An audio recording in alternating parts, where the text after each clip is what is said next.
Just recently, I converted my porch to this Four Seasons room. I insulated the walls, put in state-of-the-art windows so that I could use this room year-round. Now it's time to deal with the floors. I want to put in something that will blend with the rest of the house and insulate the room from the cold that's coming through the existing floor. Not too long ago, I installed a pre-finished oak floor in my kitchen. I love the way it turned out, and I want to use the same product out here. Here's my game plan. First, I want to level the existing concrete, then lay down a subfloor, and finally install the pre-finished oak on top. The existing floor is made of precast concrete pavers laid on a concrete slab. Now, the existing surface is very uneven, and before I can lay anything on top, I'll need to flatten it out. I decided to try a self-leveling underlayment, a sort of concrete slurry that I'll pour on top. To make sure the underlayment will bond properly, I'm going to use a latex primer or bonding agent. I apply it first around the edges with a wide paintbrush.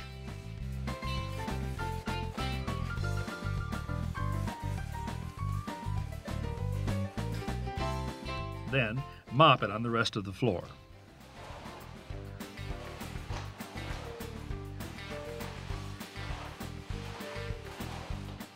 I've asked Matt Grandinetti, a product specialist with custom building products, to drop by and give me a few tips on how to get the best results. He suggested I set up a production line for mixing, so I've pressed a few friends into service. Water is poured into a 5-gallon bucket, then the dry underlayment is added and mixed using an electric drill.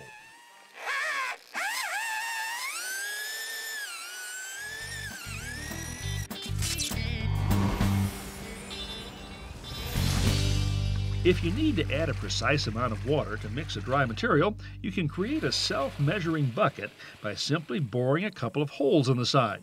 When the water reaches the prescribed level, the excess simply runs out, guaranteeing a consistent quantity each time. Since this material sets up in about 20 minutes, it's important to mix and pour in a more or less continuous operation. Scott keeps blending the ingredients, while Charles carries the buckets into the room. Yeah, you just want to pour it down. Pour it out? Pour it out, it'll flow by itself. What's nice about this product is it's very non-labor intensive. It does all the work for you. I start at the lowest point. The material is sort of like a thick milkshake, and it naturally seeks its own level. Each bucketful flows into and blends with the one before, creating, in effect, one continuous pouring that can be as flat as the surface of a pond.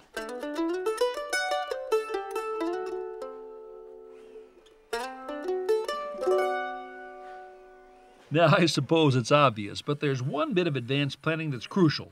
I need to finish up near a doorway. A few strokes from a garden rake gets rid of any lumps or voids. Well, this turned out great, and as you can see, it was really simple to do. I've got a flat and level floor now, just a couple of little problems.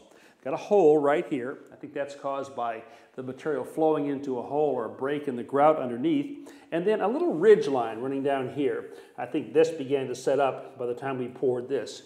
So I'm going to fix those right now. This is another type of underlayment used to smooth and prepare floors for a variety of floor coverings.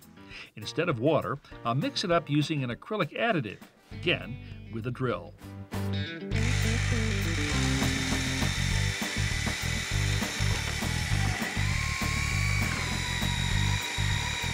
The material is troweled on and can be feathered out to a very thin edge without the risk of chipping or cracking.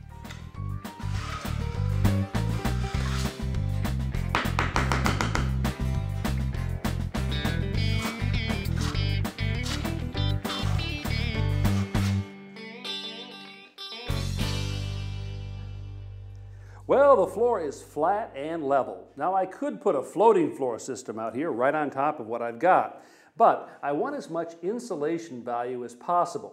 And the product that I'm going to finish with is a nail-down wood strip. So I'm going to install a subfloor, and I'm going to use this material right here. It's called dry core. It's chipboard with a moisture barrier on the back. Comes in 2 by 2 foot squares. It's got an interlocking tongue and groove edge. And as you'll see, it goes down very easily. I start by placing a spacer strip along the wall and setting the first panel in place. A few taps with a hammer and block of wood interlocks the tongue and groove edges.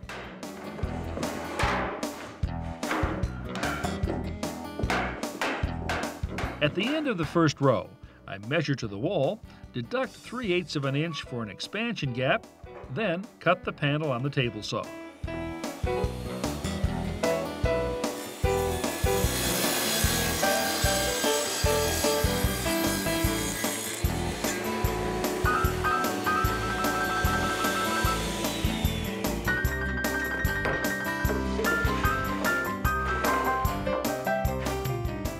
This tool, called a pull bar, drops into the gap between the flooring and the wall. By hammering on the striking surface, I can drive the joint together. When putting down individual panels or planks like this, it's important to stagger the joints. So I begin the second row with a half panel.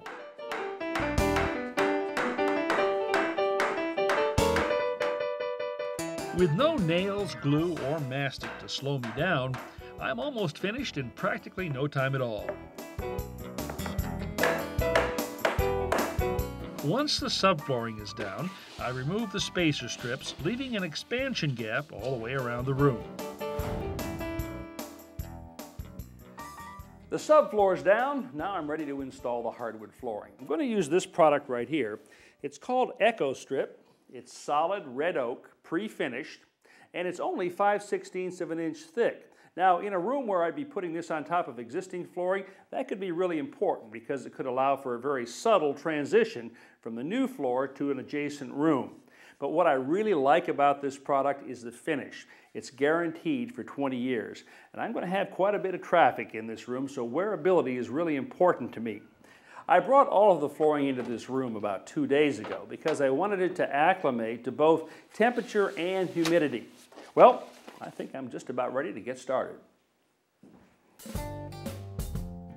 Since most walls are somewhat irregular, I'm creating a straight reference line along which I'll lay the first row of flooring. After measuring out an equal distance at both ends, driving in a couple of nails,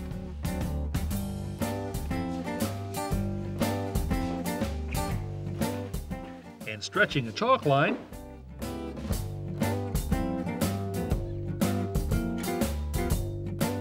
I snap the mark. Now, even though I've never had a problem with dampness, I'm putting down a plastic vapor barrier to make certain the underside of the new flooring will stay dry. I run it up the wall about 3 inches, overlap the seams, and seal them with duct tape.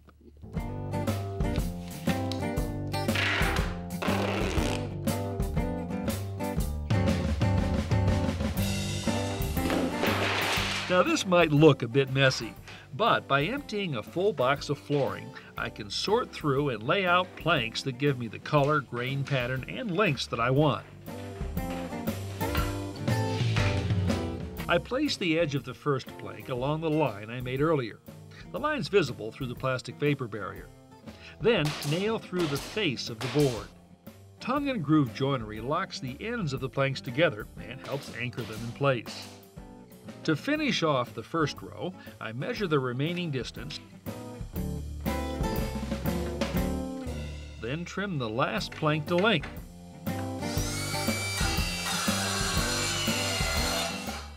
I cut the piece a bit short, so there'll be an expansion gap between the floor and the wall. The groove along the edge of the second plank engages the tongue on the edge of the first. From now on, the fasteners will be invisible. This special gun drives staples through the base of the tongue at an angle. The staple heads themselves will then be concealed by the next plank. In this demonstration, you can see how the stapler works. A fastener driven in this way also has much more holding power than one driven in straight.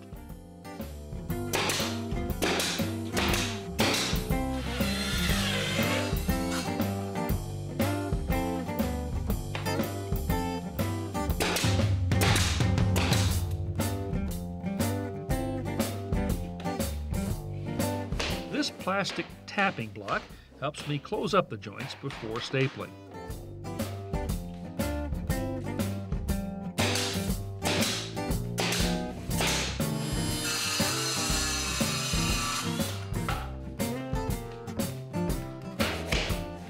The pull bar that I used on the subflooring also works well here.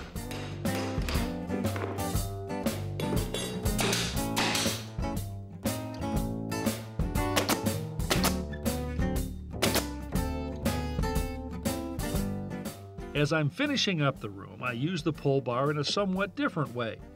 By placing blocking against the wall and inserting the bar between the blocks and flooring, it works as a lever to close up any open joints.